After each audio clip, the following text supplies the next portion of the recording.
Bem-vindos ao Agora com Lacombe, hoje no formato perfil, e hoje eu vou conversar com Rodrigo Azevedo, criador do grupo Comunique-se e de outras empresas de tecnologia ligadas à área de comunicação. Rodrigo, muito obrigado por participar do Agora com Lacombe. Hoje é um papo de cariocas, né? É um papo de cariocas, eu que agradeço, estou muito feliz de estar aqui conversando com você. E vamos lá, você é da Zona Sul do Rio, você vem de uma família de classe média alta, mas que teve uma virada, né? Pesada, assim, digamos, pesada na sua vida. Vamos começar na sua infância ali. Como é que era a sua infância, seus sonhos de menino? Pô, cara, foi assim, 4 anos, eu tinha tudo, meu pai sofreu um acidente grave com o carro, perdeu o movimento e aos 7, era assim, fui da riqueza à pobreza extrema. Fui morar num condomínio habitacional similar ao Cidade de Deus, né? No Rio, pessoal, Cidade de Deus é o famoso por causa do filme, mas não é só a Cidade de Deus, existem várias cidades de Deus. Eu fui morar numa dessas. E aí, nessa ocasião... Você saiu da Zona Sul e foi para a Zona Norte do Rio? Zona Norte, Vila Isabel, no condomínio habitacional de lá. Mas isso teve uma escadinha, né? Perdemos tudo, cara. Muito pobre. E lá naquela ocasião eu encontrei o empreendedorismo como a forma de me salvar, né? Comecei vendendo revista, aí eu vendia revista com brinquedo. Mais tarde no MBA descobri que isso se chamava combo. Tem nome, vender revista mais brinquedo era uma combo, né? Isso foi 7 anos, assim, e uma coisa levava a outra, né? Que eram os brinquedos que você tinha acumulado na sua infância, na fase rica da sua infância? Nos bons tempos da vida, né? Eu vendia tudo, cara. Eu descobri que é possível transformar uma coisa em algo que tem um valor maior. Esse foi o pulo do gato. E aí eu não sabia que o nome disso era empreender. Mas montava banquinha na rua ou vendia botava no colégio Botava uma toalha na frente da minha unidade habitacional, vendi tudo em 2, 3 dias, né? Não sabia botar preço no começo, vendi tudo muito rápido. Aí depois estudava escola pública, nessa época, pessoal do Rio talvez conheça, ali na Tijuca, o bairro tradicional, carioca. Muito tradicional. E uma escola pública que ficava em frente, ainda está lá, em frente a uma praça chamada Xavier de Brito. É uma praça que os pais levam os filhos para andar a cavalo, né? E charrete e tal, aos sábados. E nessa escola eu tinha uma aula chamada Clube de Ciências que ensinava a criança pobre a cuidar de uma hortinha, subsistência. E eu estava na escola, aí entrou um cidadão com um saco de esterco. E a professora pagou, digamos, 10 conto para esse cara. Não me lembro quanto que era, mas tipo 10 reais. Para usar como adubo ali. Para usar como adubo. Aí, na hora que eu vi aquilo, eu falei, caceta, essa mulher está comprando um saco de bosta. Está comprando um saco. Tem valor isso. Tem valor. E eu, na mesma hora, eu lembrei do quê? Da pracinha do outro lado da rua. Com os cavalinhos, era a maior fábrica de cocô do planeta e tudo de graça, entende? E na mesma hora que o cara saiu, eu cheguei, colhei na mulher e falei, vem cá, moça, professora, você acabou de pagar 10 conto num saco de esterco, né? Se eu te vender por 10 contos, 2 do fresquinho, tem jogo? Do fresquinho. Do fresquinho. A professora aceitou, porque era uma proposta irrecusável. Ela estava comprando o dobro com o mesmo dinheiro de algo melhor. Então você teve o cuidado de esperar o sujeito que tinha feito a venda Claro, se meu retirar. concorrente. Ele saiu da sala, vendi e aceitei, né? Vender foi fácil, produzir não tanto, porque eu tive que ir para a escola, sábado tem aula, escola pública, eu acho que ainda tem, aos sábados. Aí eu tinha aula de manhã, deixava a fábrica trabalhar, né? Que tava lá os cavalos, as crianças com os cavalos e tal. Aí eu saí com 2 sacos e fui na pracinha catar. Capazinha, enchendo... E os alunos, 2.000 alunos, assim, eu pensei, nunca mais vou pegar ninguém. Porque quem é que vai querer ser a namorada do cara que cata mesmo na frente da escola? Pensei, nunca mais vou pegar ninguém. Mas eu engoli meu orgulho, eu não tinha um tostão, eu era muito pobre. Na escola, eu era o pidão, para tomar um refrigerante eu tinha que pedir, não tinha dinheiro para cantina nem nada. E, de repente, naquele mesmo dia, eu tinha 10 reais. E na escola pública, você com 10 reais, você é rico, porque não é Coca-Cola que vende lá, não. Pode falar? Não é, eles vendem Mineirinho, era Grapete, era refrigerante de custo menor, era pipoca. Mineirinho, acho que só tem, porque Mineirinho é da região serrana do Rio, né? Tem Petrópolis. É isso mesmo. Não sei nem se existe ainda. Cheguei na escola segunda-feira com 10 contos, comprei tudo da cantina, todo mundo no começo me zoou. Bullying é outro patamar, o bullying de quem catou cocô na praça. É outro patamar. Mas eu não liguei, comprei tudo e fui imediatamente respeitado, assim, a partir dali. As pessoas olharam para mim e falei, porra, esse cara é diferente. E aí eu caiu essa ficha, que dá para você correr atrás. No começo é tudo coisas pequenas, né? E você vai tendo ideias melhores. Se você ficar atento, o problema está em algum lugar e esse problema você consegue transformar em uma solução que vale algum dinheiro e você vai se melhorando. Foi assim que eu comecei. Então, o Rodrigo Azevedo, você diria que surgiu empresário, assim, empreendedor, surgiu nessa época, mas você não tinha uma visão muito clara do que iria fazer. Ou você pensava, bom, vou trabalhar com comércio. Não tinha a menor ideia, cara. Eu era assim, eu ficava atento à oportunidade. Ah, a velhinha saindo do supermercado, ela tinha que carregar aquelas bolsas. Oportunidade, eu vou lá carregar a bolsa para ela, vou trocar isso por um dinheiro. Carreguei muita bolsa. Ah, eu estava na feira, livre, acordava às 3 da manhã para observar o feirante. Cara, ganhei dinheiro vendendo giz em feira. Eu falei, como assim giz em feira? Porque o feirante, cara, ele precisa do giz para anotar preço. E o Aquelas cara... plaquinhas que ficam ali no meio das Ele frutas, não leva o giz, cara. verduras. Ele leva um cutoquinho de giz desse tamanho assim, cara. E fica lá sofrendo, olha assim, tenho 10 conto do cocô, né? Vou transformar isso em giz. Giz é muito barato. Você compra com R$10 uma caixa com 50 palitos de giz. Eu vendia cada um tipo R$1. Então, assim, era isso, era ficar atento à oportunidade. Quando tu é muito pobre, as oportunidades são raras, são pequenas e você não pode se dar o luxo de perdê-las. Então, você fica uma águia prestando atenção nas oportunidades. E com o tempo, essas oportunidades, elas vão se tornando melhores. Aí foi assim que eu consegui fazer um curso de tecnologia, de informática, virei programador de computador, empreendi programando um tempo, depois fui para o Jornal do Brasil, virei analista de sistemas, fiz o JB Online, que foi o primeiro jornal brasileiro na internet, lá atrás. Então, esse foi o seu primeiro contato com comunicação. Com comunicação. Porque a sua vida ela é misturada. A tecnologia, né, da informação com a comunicação, o tempo inteiro. O tempo inteiro. Eu sempre fui muito comunicativo, sempre tive muita negócio de criatividade, tocar guitarra, fazer desenho, coisas assim. E tinha esse lado de exatas. Eu gostava muito de número e fui um bom programador. Tenho programadores muito melhores hoje, mas eu era um bom programador, ganhei dinheiro com isso. Aí tive o contato com o JB, fiquei encantado com o mundo do jornalismo. Caramba, como é que um jornal todo dia sai? Naquela época, né? Como é que sai? Eram bons tempos, 300 pessoas na redação. Hoje em dia as redações estão bem mais enxutas. São bem mais enxutas. Né? E aí eu fiz o JB, dali fui trabalhar numa agência, numa assessoria de imprensa, entendi o outro lado, o lado das empresas. Aí, o lado empresarial da comunicação. E aí nasceu o Comunix, que juntava o jornalista com os assessores e as empresas. Foi a primeira empresa que eu fundei, que aí já era um negócio assim, mais ousado, né? O negócio foi há 20 anos atrás, no meio da bolha da internet. Então vamos lá, o Comunix, o Grupo Comunix foi o seu primeiro negócio formal, né? Qual é a ideia? Como é que era no início e como é que ele se desenvolveu ao longo dos anos? Cara, a ideia era ajudar empresas a se conectarem com os seus públicos por meio do jornalismo e da comunicação, porque às vezes as pessoas não sabem, mas a relação entre empresas e jornalistas, dali, a empresa é uma produtora de conteúdo e de notícias, né? Muitas notícias. Então, se tivesse uma tecnologia que facilitasse o processo, poderia ter valor. Então, a gente desenvolveu essa tecnologia, que basicamente a gente mapeou na época 55 mil jornalistas brasileiros. Você tinha um mailing, o perfil de cada um, o currículo de cada um, que função estavam ocupando, em que veículo de comunicação. Os assuntos que se interessam.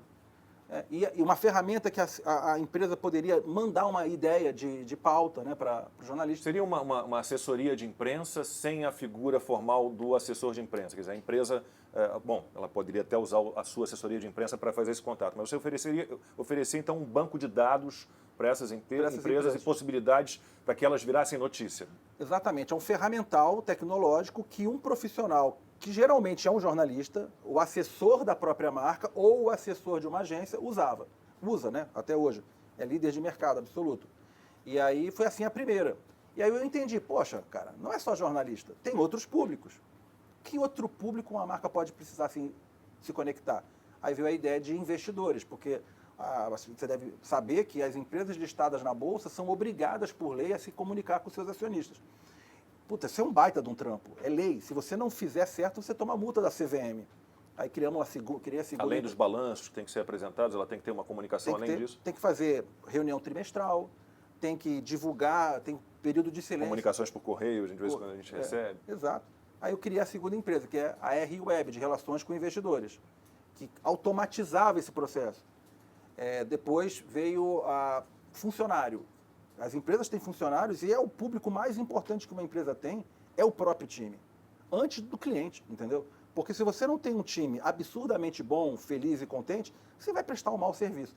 Aí a gente lançou a Sua TV, que são as telas que espalhamos elas por escritórios das empresas e a empresa passa a ter um canal bacana de comunicação com os seus públicos. Essa, então, como é que funciona? Você oferece o que exatamente? Você oferece o monitor fisicamente? Você oferece só o software que a pessoa vai alimentar com Solução conteúdo completa. próprio? Você produz o conteúdo para essa empresa, se for o caso também? Se for o caso, solução completa. O base é a tecnologia, porque você deve imaginar que uma empresa com 10 mil funcionários, um monte de tela espalhada e um monte de escritório, tem que ter uma tecnologia que distribui esse conteúdo.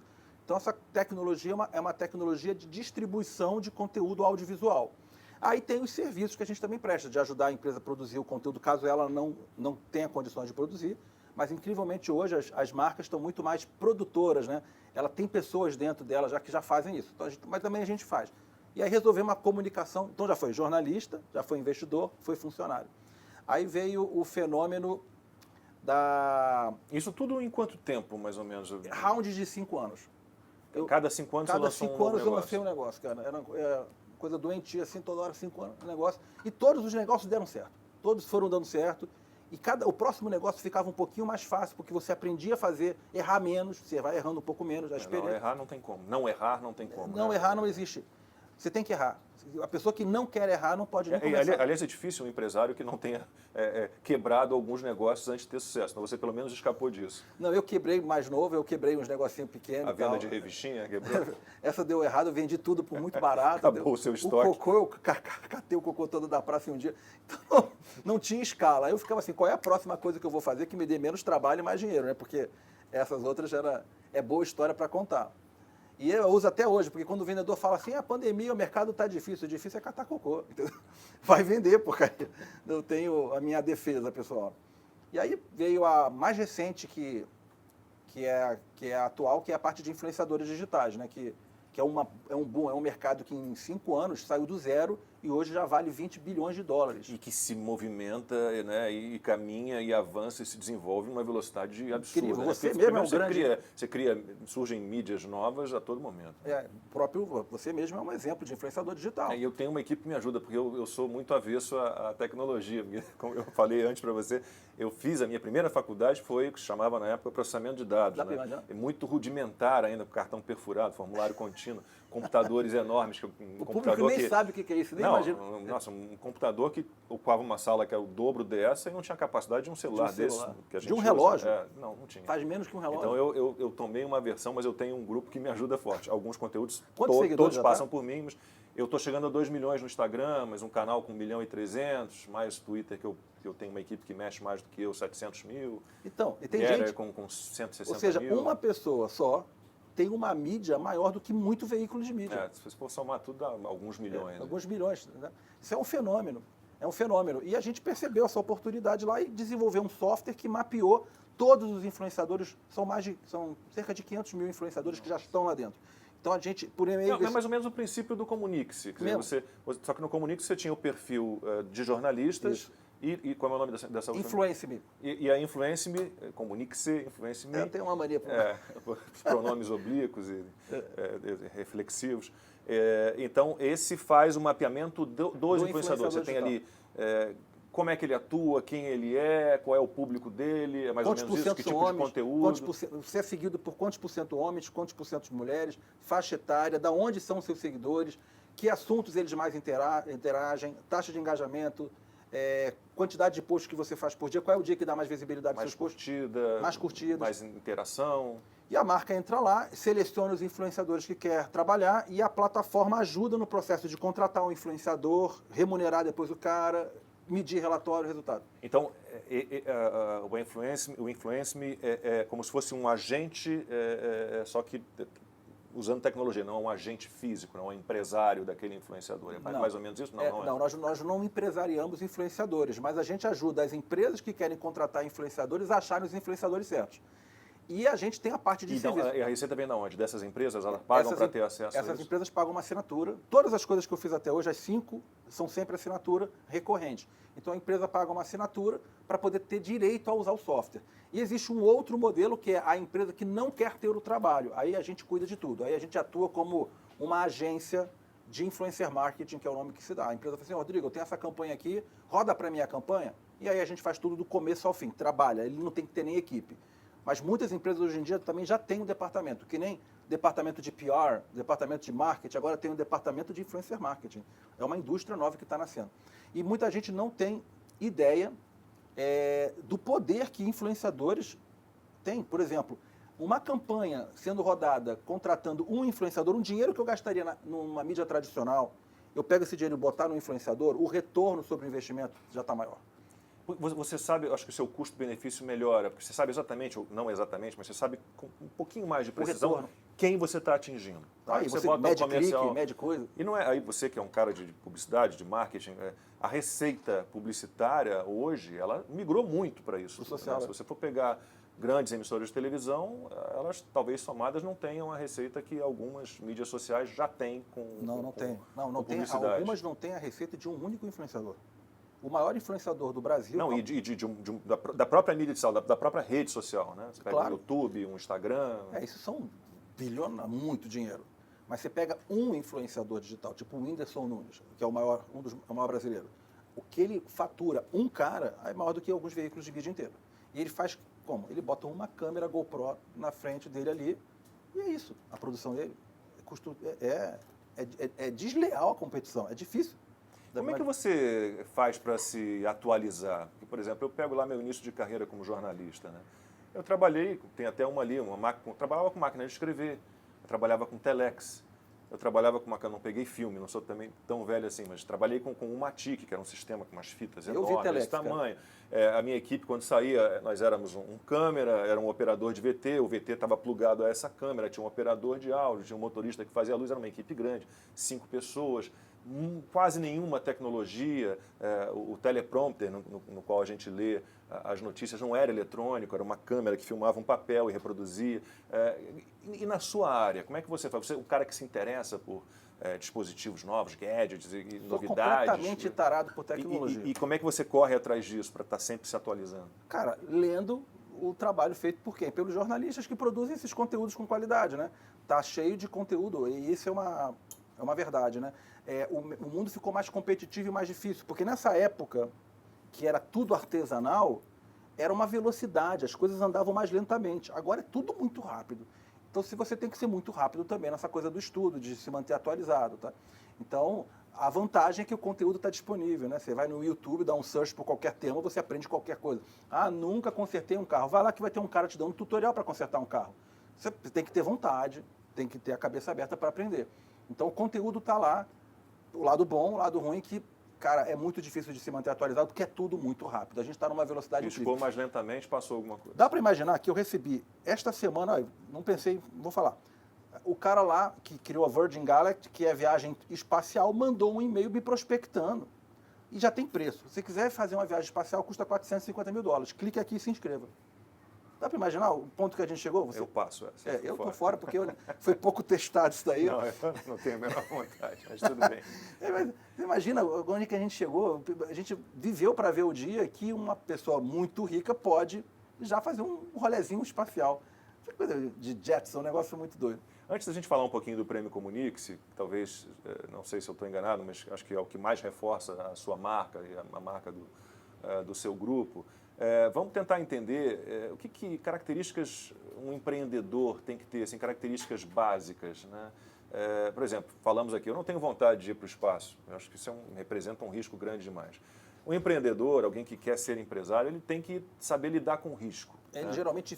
que mais? Ele precisa saber delegar. Como é que você faz para... Você já falou um pouquinho sobre isso, como é que você vislumbra oportunidades, possibilidades de negócio. Mas, por exemplo, a tua formação societária, a quem você se junta? Dizem que não é bom você ter como sócio parente, amigo. Como é que você fez ao longo da sua vida para definir as suas oportunidades, avaliar os seus riscos, definir sua estratégia, seu planejamento, montar a sua composição societária? Eu quero você de sócio, eu acho que você de sócio nesse negócio comigo vai funcionar, você aqui vai funcionar nesse. Como é que você... Vamos tentar entender um pouquinho tudo isso. Cara, eu acho assim, se você está pensando em iniciar uma jornada de empreendedor, primeiro entender que é uma jornada, é uma viagem, pegando a analogia com o turismo, é uma viagem longa, de longa duração. Porque se você vai fazer uma viagem daqui até do outro lado, é um preparo. Se você vai fazer uma viagem longa, é uma outra coisa. Então, primeiro entender, é uma viagem longa. Não venha com achar que tu vai ter resultados de um dia para o outro. Assim, piscou. Então, prepara. Você está preparado para fazer uma viagem longa? Essa é a primeira coisa. A outra coisa é, você tem uma oportunidade de verdade? Porque o empreendedorismo no Brasil, existe dois tipos de empreendedorismo. O por necessidade e por oportunidade. A vasta maioria no Brasil é por necessidade. Necessidade é o seguinte, perdi o emprego e eu vou fazer qualquer coisa. Vou vender sanduíche na praia. A pandemia empurrou muita gente para isso. Isso é um empreendedorismo de necessidade. É legítimo, mas não é isso que geralmente gera o grande negócio. O empreendedorismo de oportunidade é o cara que vê um problema e tenta resolver. Por exemplo, quando eu vi o fenômeno da influência digital, vi uma oportunidade e com isso desenvolvi o influencer. Era uma ideia para resolver uma oportunidade. Jornada de longo prazo, você tem uma oportunidade? Bom, agora vamos empreender, só depois disso. E aí você vai começar a empreender, aí tem eu vou dizer assim, que são lemas de vida para mim, diretiva. Sabe o Robocop quando acordava? Diretiva número 1, não faça isso, não faça... É uma postura que você vai adotar para sempre, isso não acaba. Número 1, criar um time absurdo. É o que você quer. Você quer um time absurdo, absurdamente bom. O melhor que você puder ter. Aí meritocracia, daí você não entra nessa de políticas identitárias, não. Você quer os melhores, sejam quem for. Seja quem for, não tô. Isso aqui vira uma palestra, como é que formar um time vencedor. Não é de uma hora para outra. Você vai começar com o que você pode, mas não vai ter problema de mandar embora quem não está entregando o resultado. Dar o reconhecimento merecido para quem está dando o resultado. Meritocracia. Meritocracia e vai formando todo dia um time melhor do que o que você tinha ontem. Um dos valores nossos é encontrar gente melhor do que a gente. É um negócio que está escrito no nosso manual. Todos os gestores têm que buscar alguém melhor do que ele mesmo. Os empresários que funcionam de forma diferente, normalmente se sentindo ameaçado por alguém melhor do que eles, esses ficam pelo caminho. É uma burrice. Cara, se você for chefe do Steve Jobs, imagina, você é o chefe do Steve Jobs. Se tu for lá em cima, cara, não é o contrário, entende? Não, mas se você for empreendedor e o dono do negócio. Então, a primeira coisa é criar um time formidável. Quanto melhor o seu time, mais qualidade de vida você vai ter como empreendedor. Porque senão, do contrário, você tem que estar ali resolvendo tudo que é porcariazinha, porque o cara que era para resolver não é capaz de resolver. Então, criar um time absurdo. A outra coisa que é um lema é fazer o certo. Tipo, sem atalho. Puxa vida, vamos pagar um PJ aqui, vamos fazer um caixa 2, não vamos emitir uma nota fiscal. Para ganhar essa concorrência aqui, vamos pagar uma propininha. Cara, isso aqui nunca fizemos. Assim, é uma obsessão, é o certo. Vai tomar uma decisão, tem o caminho A e caminho B. Qual caminho eu sigo? O certo. Os dois são certos. Qual caminho eu sigo? O mais certo. É obsessão por fazer o certo. Porque, se lembra? Jornada de longo prazo. Se você quer fazer uma jornada de curto prazo, você tenta pegar atalho, né, e paga o preço. Mas se você tem um compromisso de longo prazo, se começa a fazer errado, sabe o que acontece? Daqui a uns anos, você não consegue nem mais pagar essa conta. É problema, passivo trabalhista. A gente tem 20 anos, não temos um passivo trabalhista na nossa história. Nenhum. E olha que a nossa legislação trabalhista, ela acaba propiciando muita dor de cabeça para os empresários. Claro, né? mas muita dor de cabeça. Os juízes, eles tendem a sempre favorecer o funcionário, mas se você faz tudo certo, você não tem que chegar nesse ponto, sabe? Você resolve antes. Então, eu tenho o maior orgulho de dizer que em 20 anos a gente não tem passivo trabalhista, funcionários processando a gente. Então, fazer o certo seria a segunda coisa. A terceira coisa é amadurecer a sua gestão. O empreendedor, eu sou muito assim, ele vai fazendo, vai ficando um passivo de problemas para trás e você nunca volta para olhar. Você tem que ter paciência para investir na sua gestão, na modelagem das coisas, rituais de gestão. Como é que você vai aplicar a meritocracia? Pô, Lacombe, eu gosto muito de você, toma aumento. Você não vou com a tua cara, não toma aumento? Isso não funciona. Isso não tem credibilidade. Tem que ter um sistema de avaliação de desempenho justo. Isso é um sistema de gestão. Você tem que ter saco e gastar tempo, tem que ser o principal, o empreendedor. Eu vou criar uma modelagem de gestão, todo dia um pouquinho. Você fazendo esses itens, e é claro, vender. Não existe negócio que não gera receita. Isso é básico. Mas basicamente é isso. Se você sabe que é uma jornada de longo prazo, se você tem uma oportunidade de verdade, porque se você não tem oportunidade, tudo é mais difícil. Criou um time formidável. Você está fazendo a sua gestão ali diária, cuidando daquilo e fazendo sempre o certo e insistindo, vai dar certo. Então, fiz isso 5 vezes, as 5 vezes deram certo. Então, é isso, cara. Mas eu fico pensando assim, a gente falou da velocidade em que tudo acontece hoje em dia, né? Muita coisa acontecendo na tua área, então tecnologia é mais impressionante ainda. Quando você percebe uma oportunidade, como é que você faz para maturar o negócio sem perder essa oportunidade, sem perder tempo? Não, em relação a planejamento e estratégia, o que você poderia dar de dica para o pessoal que está acompanhando o programa? Como é que a gente faz um planejamento, né, a médio prazo, a longo prazo, se você tem uma pressão ali de concorrentes? Né, É difícil, cara, é difícil. A oportunidade você tem, inclusive, avaliar se ela está num estágio capturável, porque às vezes você pode estar muito atrasado, tem muito concorrente que já está muito adiantado, com muito dinheiro, e você provavelmente não vai conseguir entrar lá, né? Então, o lance de analisar a oportunidade, pensa nisso. Quando a gente criou o Influence-me, foi há 4 anos atrás, estava começando a ser falado, então a gente entrou num timing bom, né? E aí foi o seguinte, entramos de cabeça nisso, começamos a formar um time para desenvolver o software. Eu, pessoalmente, analisei todos os concorrentes internacionais, estava muito bem preparado, ajudei a desenhar o software, tudo que eu achava que ele tinha que fazer para ele ser útil para alguém, e fomos o mais rápido que a gente foi. Então, a gente conseguiu ficar com o produto pronto num tempo excelente e conquistar. Hoje, a gente é líder nesse mercado. Empresa que vai trabalhar com influenciador digital provavelmente já contrata a gente. Mas isso foi porque a gente teve um timing. E outra situação também, lá no passado, eu queria ter provedor de acesso, isso foi lá no começo, né? É provedor de internet? Provedor de internet. Quando eu entrei já tinha a IG, tinha os negócios grandes. Eu, maluco, não tinha a menor chance, não tinha um tostão e não deu certo. Então a oportunidade é isso. É oportunidade de verdade? O empreendedor às vezes está muito empolgado e ele não admite que não é uma oportunidade. Gente, esquece isso, isso não é uma oportunidade, vamos para uma outra.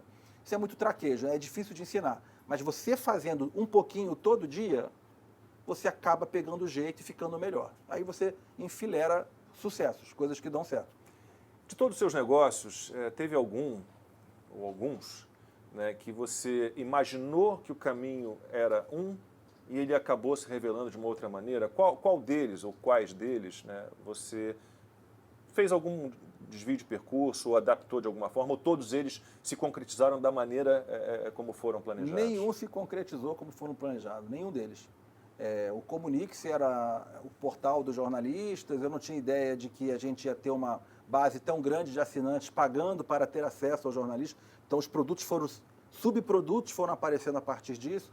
A parte de influenciadores digitais, o meu plano era só vender o software para quem queria trabalhar, só que a gente estava tão adiantado no tempo que a gente ia vender, a pessoa falava assim para a gente, cara, isso que você tem é muito legal, mas eu não tenho ninguém para mexer nisso aqui.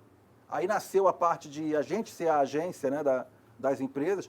Então, a ideia de trabalhar com influenciador digital, ela continuou existindo. Só que os produtos e as funcionalidades que foram aparecendo aqui, por exemplo, a gente sofre. Toda hora uma rede social cresce e uma diminui. O aparecimento do TikTok agora. O Facebook agora apresentou um balanço, perdeu um mundo de usuários e a ação foi lá no pé. Foi lá para baixo. Ninguém mais quer usar Facebook. Está caindo muito o uso de... Por outro lado, o TikTok está voando. E aí a gente aqui sofre porque a gente tem que adaptar nossa tecnologia para as novas redes sociais.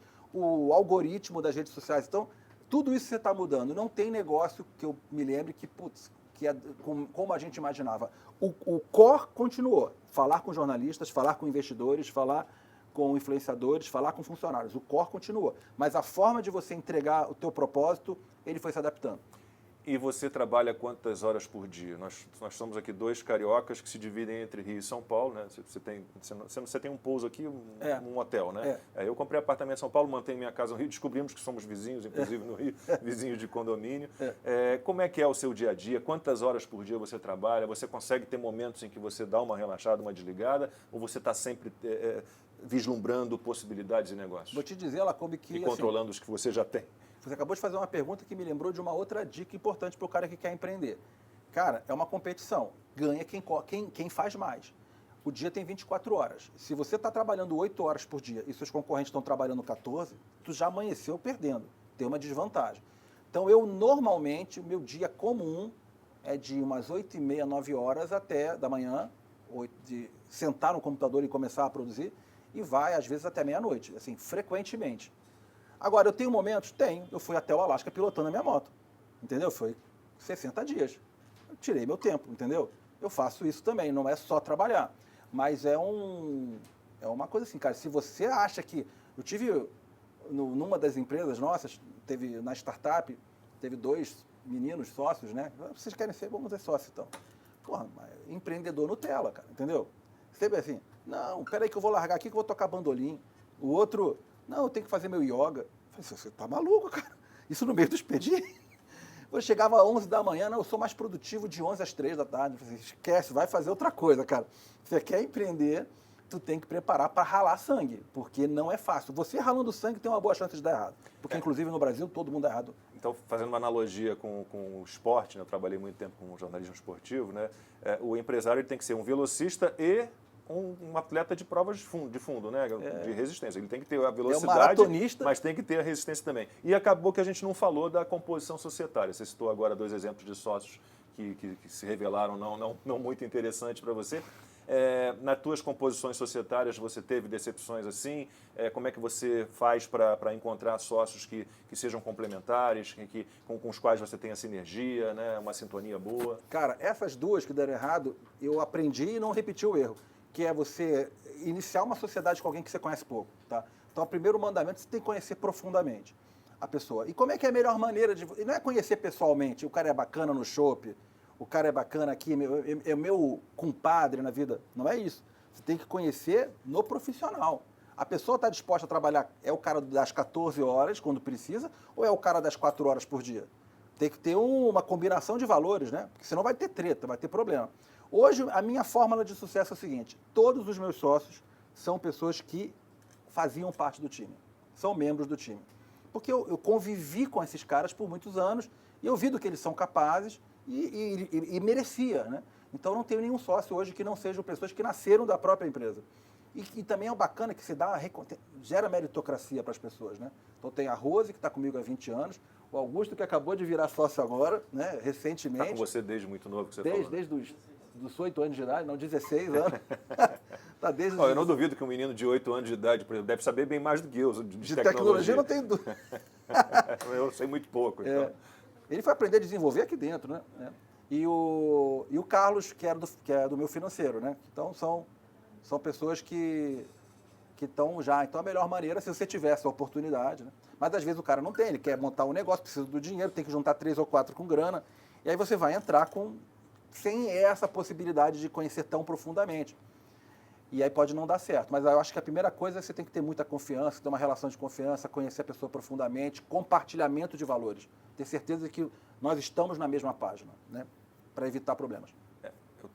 Daqui a pouco quero falar do Prêmio Comunix, que eu acho que é o que mais divulga a sua marca principal. Mas antes, vou te botar assim, numa situação mais delicada. Né? Somos cariocas, né? Trabalhamos muito em São Paulo, mantemos residência no Rio de Janeiro.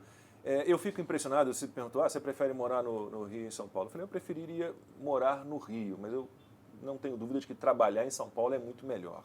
Né? Então, vamos lá, vamos fazer essa comparação aí, que pode te deixar numa situação meio delicada, mas, não sei, eu tenho a impressão, às vezes, que você vai a uma banca de jornal, vai a um botequim aqui em São Paulo e você está fazendo networking ali, tá trocando cartão de visita, está trocando ideia, está conhecendo alguém que pode ser... Não que você vá com essa intenção ou de forma interessada, mas isso acontece naturalmente.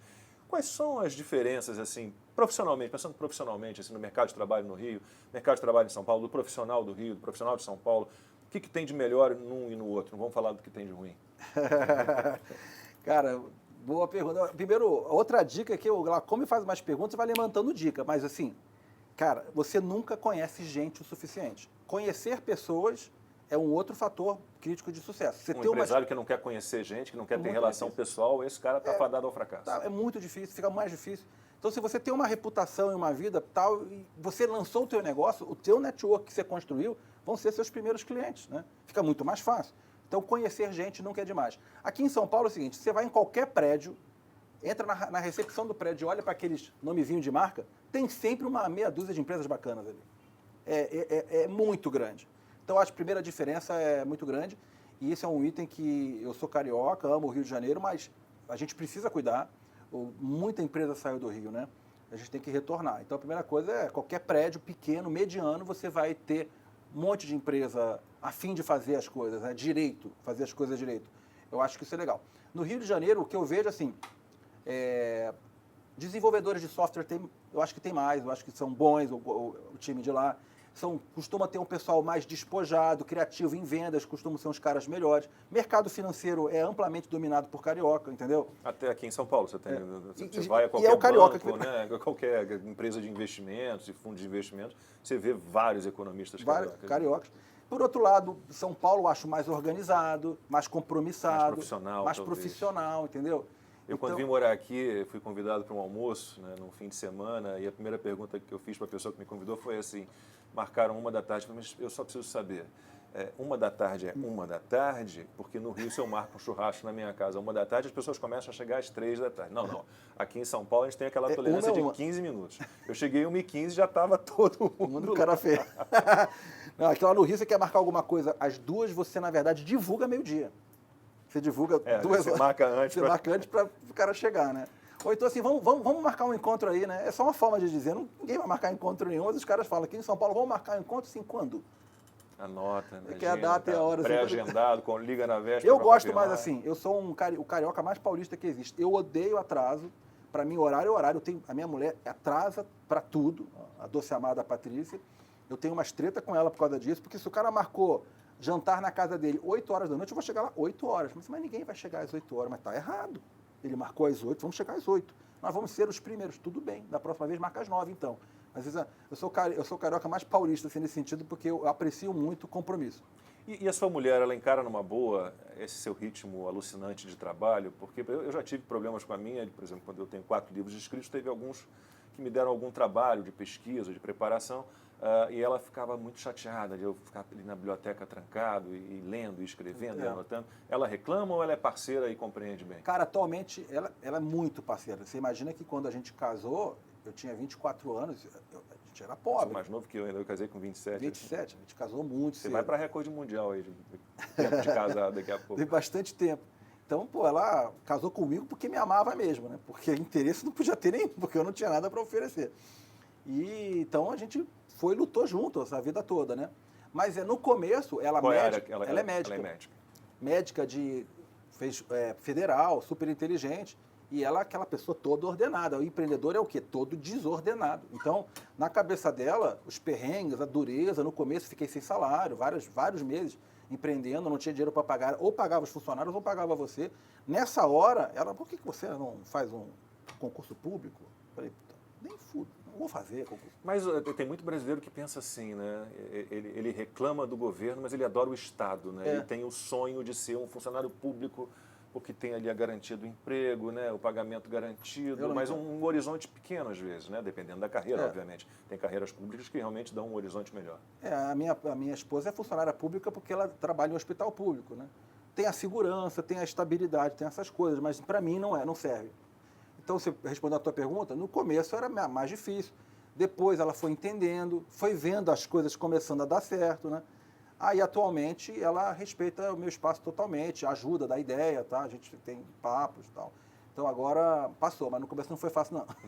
O empreendedor, dificilmente no começo ele é apoiado, tá? No Brasil, lá nos Estados Unidos, é o self-made man. O cara que empreende é um herói.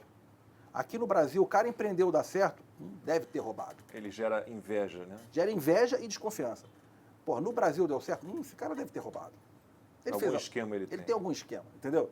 Lá não. Lá o cara, ele é admirado, né? Então, eu acho que isso tem que mudar, está mudando. Isso que eu ia perguntar, você acha que essa mentalidade está indo um pouco, né, ficando para trás? O Brasil está caminhando para olhar para o empreendedor, não mais como aquele capitalista selvagem, um burguês, explorador da mão de obra, aquele papo mofado, velho, mas como um cara que está ali ralando, trabalhando, né, tentando fazer a diferença. E que tem uma preocupação, todo empresário tem, de certa forma, uma preocupação social, né, ainda que ele não seja ligado a causas sociais, mas está gerando emprego, né, está dando condições de trabalho para os seus funcionários. Eu acho que eu tenho visto muito mais empreendedores sérios que entendem o papel dele de retornar, porque quando ele monta um negócio, ele cria emprego, ele paga imposto, ele retorna para a sociedade. Então, isso eu acho que está mudando bastante e a qualidade do empreendedor brasileiro está mudando muito, cara. É outro patamar hoje em dia que a gente vê. O tanto de unicórnio brasileiro nascendo. São coisas que a gente não imaginava. Uma empresa acima de 1 bilhão era quem? Quem fazia minério ou aço. Era a velha economia. Agora a gente já tem fintechs, martechs, valendo muito mais de 1 bi no Brasil. Eu acho sensacional. Bom, daqui a pouco eu vou perguntar para o Rodrigo, né? Não quero deixar o Rodrigo em maus lençóis, mas assim, o Rodrigo ele tem lá a isenção política, não gosta de se meter nesses papos políticos, mas eu quero saber dele como é que ele lida com esse Estado que vira um sócio seu sem acrescentar muito ao seu negócio. Ele está ali sempre levando, fora todas as dificuldades de alvarás, de regulações, de portarias. Eu quero entender um pouquinho isso. E, claro, vamos falar também do Prêmio Comunix, né, que eu acho que é o grande divulgador aí dessa marca Comunix do grupo do Rodrigo Azevedo. O Agora com a Lacombe, formato perfil, está de volta. Hoje eu estou conversando com o Rodrigo Azevedo, empresário do grupo Comunix. São várias empresas, falamos já um pouquinho de cada uma delas. E eu quero saber de você, Rodrigo, como é que é ter um sócio chamado Estado? Assim, empreender no Brasil é muito... Nosso ambiente de negócios é muito complicado. A liberdade econômica melhorou um pouquinho nos últimos anos, mas ainda é muito difícil. Então você tem uma questão tributária muito complicada, paga muito imposto, os cálculos são complicados, você não pode depender só de uma pessoa, tem que ter algumas pessoas ali voltadas para você emitir os boletos, pagar tudo certinho, não ser pego em nada irregular. Você tem muitas regulações, muitos alvarás, muitas portarias. Como é que o empreendedor faz para resistir a esse sócio chamado Estado, que leva lá uma fatia da sua receita, né? E não dá muito em troca, né? Ou quase nada em troca. É muito difícil.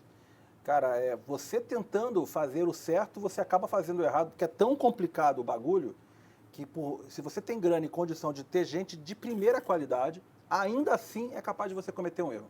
Ainda assim você pode acabar cometendo um erro, porque realmente é muito complexo. Além de tudo, a carga tributária é das mais altas do planeta, né? Então você trabalha boa parte do ano para pagar os impostos que você tem obrigação de pagar. Então isso... Não tenho dúvida de que se a gente tivesse no Brasil uma simplificação, um esforço realmente real de simplificar, a própria lei do trabalho, que teve uma melhoria recente. Na época do Temer, na mini-reforma trabalhista. Mini-reforma trabalhista, mas ainda, basicamente, o principal dela continua o mesmo, né? Difícil contratar, é difícil demitir. E aí o cara não contrata. O volume de empregos diminui, porque todo empreendedor, na hora que vai contratar, ele pensa, é realmente necessário? Porque isso vai me custar tanto para trazer o cara. E se não... É o gasto do salário, mais o salário dele 60% em benefícios e impostos. E... 60%. Se você paga uma pessoa R$1.000, o custo no final é 1.600, entendeu? Que o funcionário não leva. Ele na verdade, o salário dele é 1.000, ele fica com os encargos todos. Não existe ninguém ganha 1.000, né? Porque é baixo o salário mínimo. Mas só para fazer exemplo. 1.000, paga os impostos, sobra 600 para ele e a empresa paga 1.600.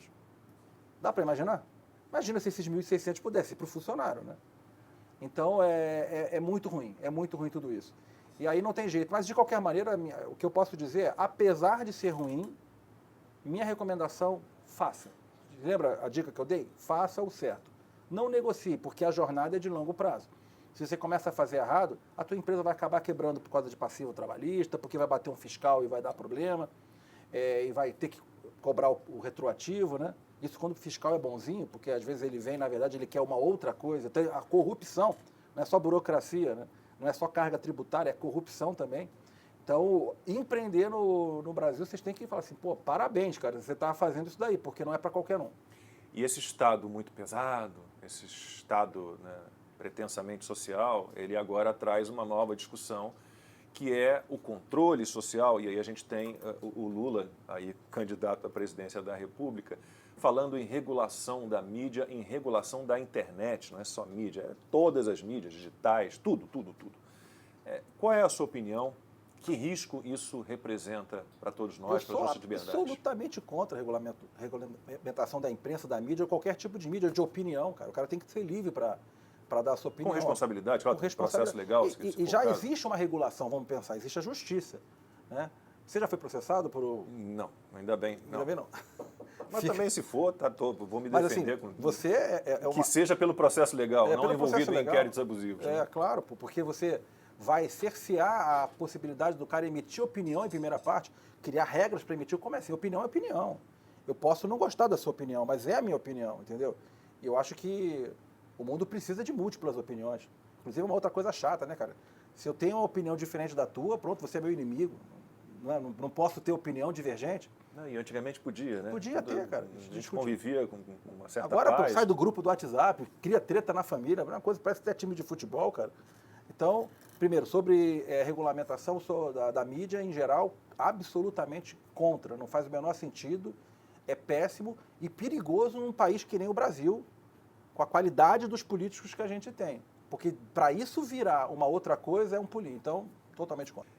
E a gente pensa, então, em regulação da mídia, né? E pensa também nessa história louca de o que é, como você falou um pouco, o que é opinião, de repente vira fake news, vira mentira, aí você tem os proprietários da verdade, os donos da verdade, e aí a gente surge algo que atinge diretamente a sua área, que são, eu não gosto da expressão checadora, né? Eu gosto mais de verificadora, é uma origem inglesa, essa palavra nem existia no português, mas as tais agências checadoras de fatos.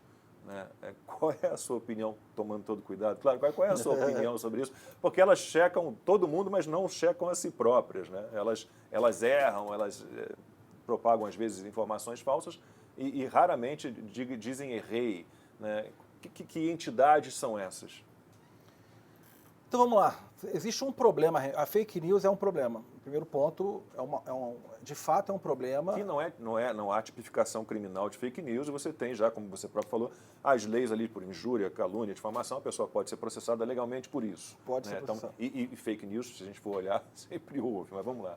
É verdade, existe a fake news oficial, né, que às vezes são seres humanos, as pessoas têm opiniões, têm vieses, e aí na hora, o próprio jornalista, a gente sabe, quem conhece a mídia já entende que aquele veículo tem um direcionamento, aquele outro veículo tem outro direcionamento, e na hora que ele vai escrever o conteúdo, ele vai acabar dando o direcionamento e tal, e você, como leitor informado, você vai ler usando a sua inteligência para interpretar, contextualizar essas coisas. E tem a fake news, realmente a fábrica da fake news, que é quando o cara pega uma fala de alguém e pega o trecho que lhe convém, modifica e transforma em outra coisa. Só tira de contexto. Tira de contexto. Ou divulga fora da data ali, né, mais à frente, dizendo que era algo recente, é um negócio bem antigo. Tem várias isso aí é realmente fake news e muitas vezes você não sabe nem a origem. Para você encontrar aonde aquilo começou é muito difícil. Aí a justiça fica muito difícil de aplicar. Aí pensando nisso, veio essas agências. Que aí...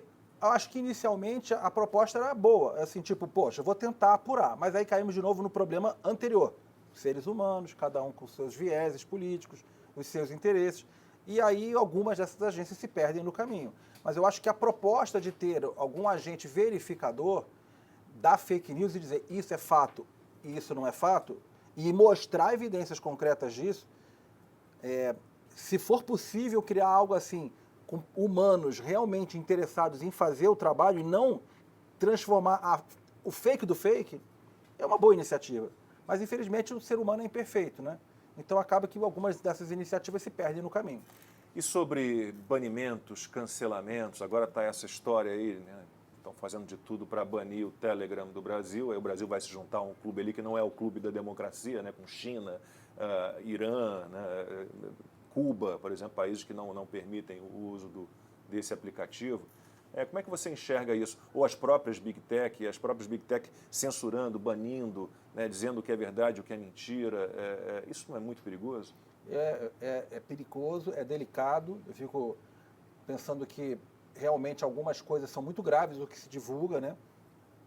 Às vezes a difamação da honra de alguém, a gente só consegue entender se a gente estivesse na situação.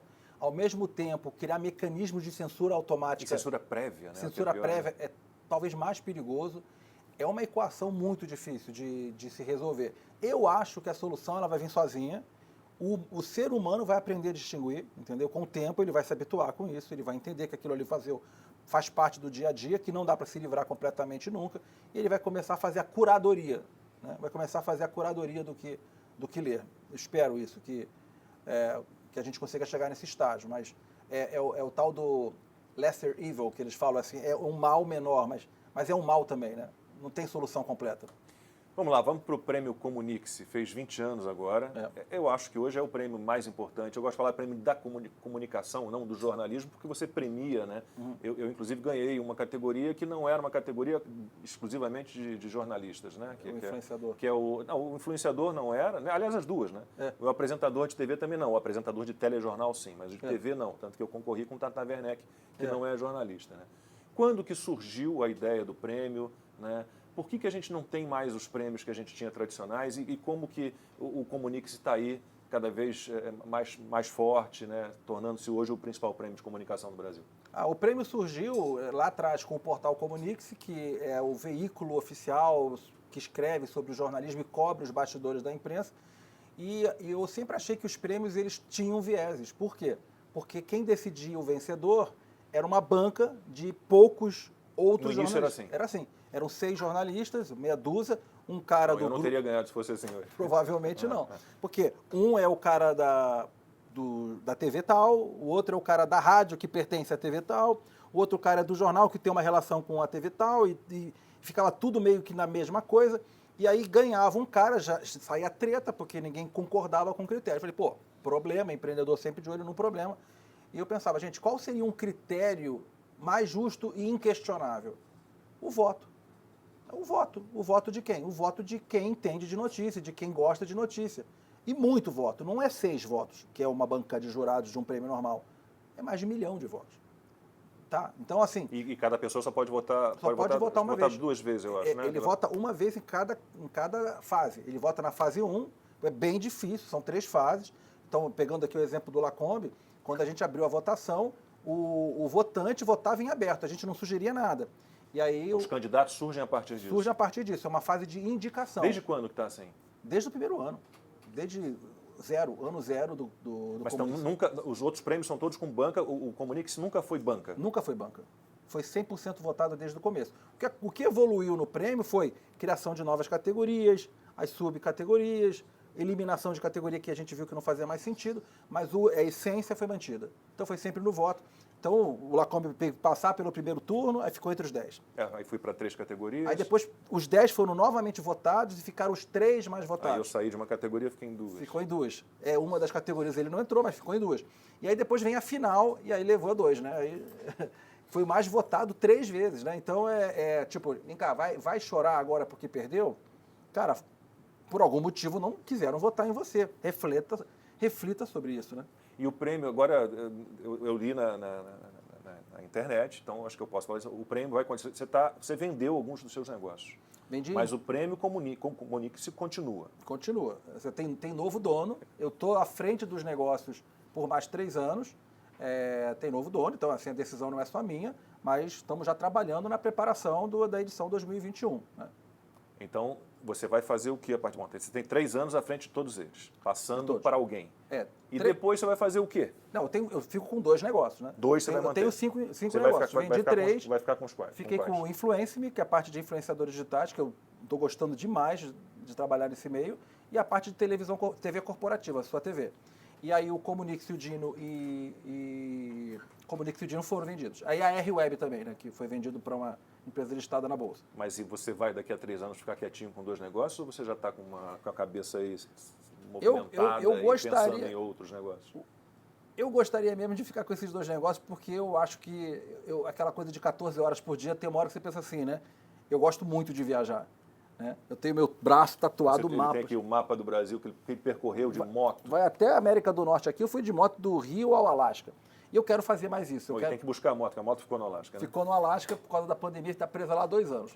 Estou com a Pantera Negra, essa moto, eu tenho algumas. E aí eu gostaria de poder ter mais tempo para isso.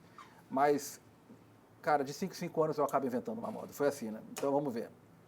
Rodrigo, para a gente encerrar, temos aí 1 minuto, 2 minutos mais ou menos, né? Primeiro eu queria falar sobre os comunicadores, depois sobre um recado para empreendedores. Quais as características que você vê assim, de mais positivas, quais as qualidades que um grande comunicador tem que ter? Atualmente, né? Porque era diferente se fosse uns anos atrás. Atualmente eu acho que o grande comunicador, e vamos pegar como exemplo os influenciadores digitais, que são os comunicadores, a nova geração de comunicadores, o que eles têm de característica?